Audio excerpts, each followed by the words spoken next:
మూసీలో ఏడాదంతా నీళ్లు ప్రవహించేలా ప్రణాళికలు చేశామని ముఖ్యమంత్రి రేవంత్ రెడ్డి చెప్పారు. మూసీ సుందరీకరణ ప్రాజెక్టులో ఎలాంటి దాపరికాలు లేవని, మరో ఏడాదిలోగా డీపీఆర్ సిద్ధమవుతుందని తెలిపారు. ప్రాజెక్టుకు సంబంధించి ఎలాంటి అనుమానాలు ఉన్నా విపక్షాలకు వివరణ ఇస్తామని, సూచనలు చేయాలని విజ్ఞప్తి చేశారు. మన నగరాన్ని మనమే అభివృద్ధి చేసుకుందామని సీఎం పిలుపునిచ్చారు. అసెంబ్లీ సమావేశాల్లో ప్రశ్నోత్తరాల సందర్భంగా మూసీ అభివృద్ధి ప్రాజెక్టుపై అధికార ప్రతిపక్షాల మధ్య వాడివేడి చర్చ జరిగింది. మూసీ అభివృద్ధి ప్రాజెక్టుకు సంబంధించి పూర్తి వివరాలను ఐటీ పరిశ్రమల శాఖ మంత్రి శ్రీధర్ బాబు సభలో వివరించారు. మూసీ అభివృద్ధి ప్రాజెక్టును ఎంఆర్డీసీఎల్ చేపడుతుందని, ప్రణాళిక, విశ్లేషణ, డిజైన్పై 18 నెలల్లో డీపీఆర్ సమర్పిస్తుందని మంత్రి వెల్లడించారు. ఈ ప్రాజెక్టు కోసం ఎంత ఖర్చు చేస్తున్నారో చెప్పాలని BRS deputy floor leader Harish Rao demand చేశారు. మూసీ పునరుజ్జీవం పేరిట పేదల ఇళ్ల జోలికి వస్తే బీఆర్ఎస్ ఊరుకోబోదని హెచ్చరించారు.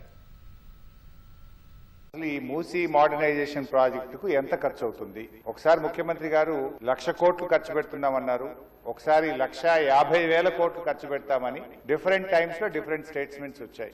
అసలు ఈ మూసీ ప్రాజెక్టు సుందరీకరణ మీద రాష్ట్ర ప్రభుత్వం ఎంత ఖర్చు పెట్టాలనుకుంటుంది? ఇప్పటి వరకు మూసీ సుందరీకరణలో ఎన్ని నివాసాలు కూల్చివేశారు?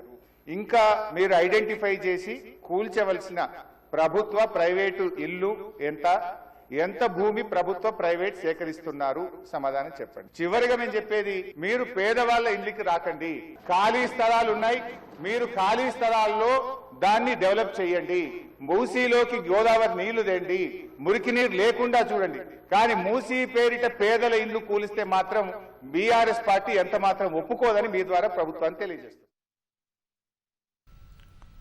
ప్రతిపక్షాల ప్రశ్నలకు సమాధానమిచ్చిన సీఎం రేవంత్ రెడ్డి మూసీలో ఏడాదంతా నీళ్లు ప్రవహించేలా ప్రణాళికలు చేసినట్లు చెప్పారు. 3 సంస్థలు జాయింట్ వెంచర్ కింద మూసీ పునరుద్ధరణ చేపట్టాయని, గోదావరి నుంచి 20 టీఎంసీలు నగరానికి తరలించాలని ప్రణాళిక చేసినట్లు తెలిపారు.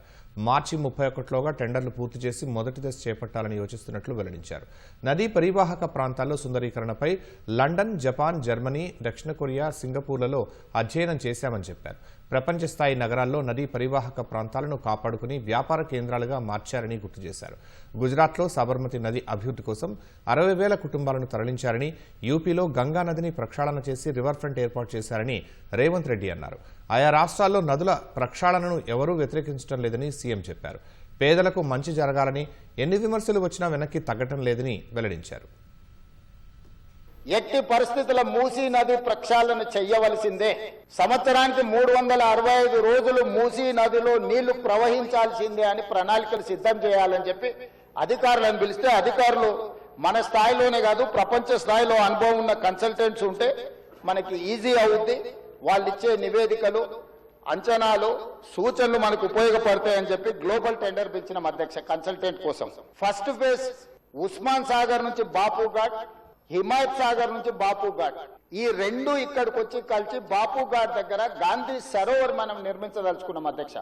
ఇది 21 కిలోమీటర్లు. గండిపేట పైన వికారాబాద్ కి ఇంకా ప్రణాళికలు సిద్ధమవుతున్నాయి అధ్యక్ష.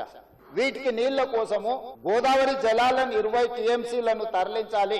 20 టీఎంసీలు తీసుకొచ్చి 15 టీఎంసీలు హైదరాబాద్ నగర దాహార్తిని తీర్చాలి. 5 టీఎంసీలు గండిపేటలో వదిలి శాశ్వతంగా ఈ నీటి సమస్యను పరిష్కరించాలి అని చెప్పి రోజు ప్రణాళికలు సిద్ధం చేయడమే కాకుండా 7,000 కోట్ల రూపాయలతోని గోదావరి నదీ జలాలను ఈ రోజు తరలించుకొచ్చి మూసీ నది, ఈసీ నదిలో వదిలి ఈ రోజు 3 నదుల యొక్క సంగమం చేసి ఈ రోజు అభివృద్ధి కార్యక్రమాన్ని ముందుకు తీసుకెళ్లాలని పనులు ప్రారంభించిన అధ్యక్ష. నాకు తెలిసి గోదావరి నదీ జలాలు రాబోయే 2 సంవత్సరాల లోపలనే మనము గండిపేటకు నీళ్లు తరలించుకొని వస్తాం అధ్యక్ష. గండిపేట నుంచి గౌరెల్లి వరకు 55 కిలోమీటర్ల మేర ఎలివేటెడ్ కారిడార్ను నిర్మించనున్నట్లు సీఎం చెప్పారు. నార్సింగి, బాపుఘాట్, చార్నార్, చాదర్ఘాట్, నాగోల్ వద్ద జంక్షన్లు ఏర్పాటు చేసి ప్రతి జంక్షన్లో ట్రంపెట్ల ద్వారా ఓఆర్ఆర్ నుంచి సిటీలోకి వచ్చేలా చర్యలు తీసుకుంటామన్నారు. ఓల్డ్ సిటీని ఒరిజినల్ సిటీగా, ప్రపంచంలోనే గొప్ప నగరంగా తీర్చిదిద్దుతామన్నారు. ఇందుకు సంబంధించి డీపీఆర్ సిద్ధమైన తర్వాతే ఎంత ఖర్చు చేస్తామనే అంశంపై స్పష్టత వస్తుందని సీఎం వివరించారు.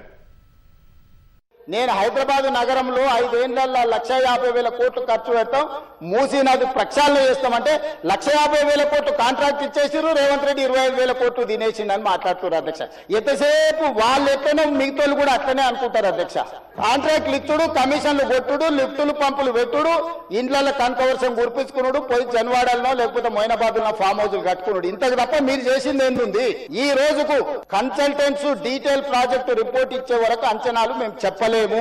మేము మంచి పని చేయడానికి నిర్ణయించుకున్నాము. మీ సూచనలు సలహాలు ఇవ్వండి.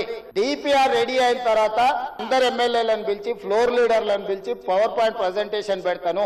మీరు చూడండి, మీరు సూచన ఇవ్వండి. నా సూచన ఒకటే, ఈ కడుపులో విషయాన్ని కొంచెం తగ్గించుకోండి. ఒకవేళ మందు లేకపోతే వికారాబాద్ లో ఎట్లా తెలుసు కదా, వికారాబాద్ హవా मरीजों का दवा, ये मरीज लोगों को ले जाके विकाराबाद में शरीक करवा दो अध्यक्ष साहब, सुधर जाएंगे लोग. नहीं है तो नहीं सुधरने वाले, पेट भर पूरा भर गए. గతంలో జలవనరులను కాపాడుకునే ప్రయత్నాలు జరగలేదని బీఆర్ఎస్పై విమర్శలు గుప్పించిన సీఎం హైదరాబాద్లో మురుగు కాలువలను మూసీకి కలిపి కలుషితం చేశారని మండిపడ్డారు. రేవంత్ రెడ్డి రియల్ ఎస్టేట్ బ్రోకర్గా మారారన్న విమర్శలను తిప్పికొట్టిన సీఎం రియల్ ఎస్టేట్ అభివృద్ధి చేసి వసతులు కల్పించడం ప్రభుత్వ బాధ్యత అని వివరించారు. మా మిత్రులు పాయల్ శంకర్ గారు అడిగారు, ఇది ఉత్త నీళ్లే తీసుకొస్తారా, దీన్ని వ్యాపార కేంద్రంగా చేస్తారా? కొంతమంది ఏమో Revanth Reddy real estate broker గా మారిండు, రేవంత్ రెడ్డి రియల్ ఎస్టేట్ చేస్తాడని. రియల్ ఎస్టేట్ ఒక ఇండస్ట్రీని ప్రమోట్ చేసి ఇండస్ట్రీకి అవసరమైన వసతులు కల్పించడం అనేది ప్రభుత్వం యొక్క బాధ్యత. ఈ నగరం రియల్ ఎస్టేట్ విస్తరిస్తే పెట్టుబడులు వస్తాయి, పెట్టుబడులు వస్తే పరిశ్రమలు వస్తాయి, పరిశ్రమలు వస్తే ఉద్యోగ ఉపాధి అవకాశాలు వస్తాయి. ఈ రోజు ఎకానమీని మనం పెంచుకోవాలంటే, ఆర్థిక వ్యవస్థ బలోపేతం కావాలంటే దానికి తగ్గట్టుగా మనం నగరాలను అభివృద్ధి చేసుకోవాలి.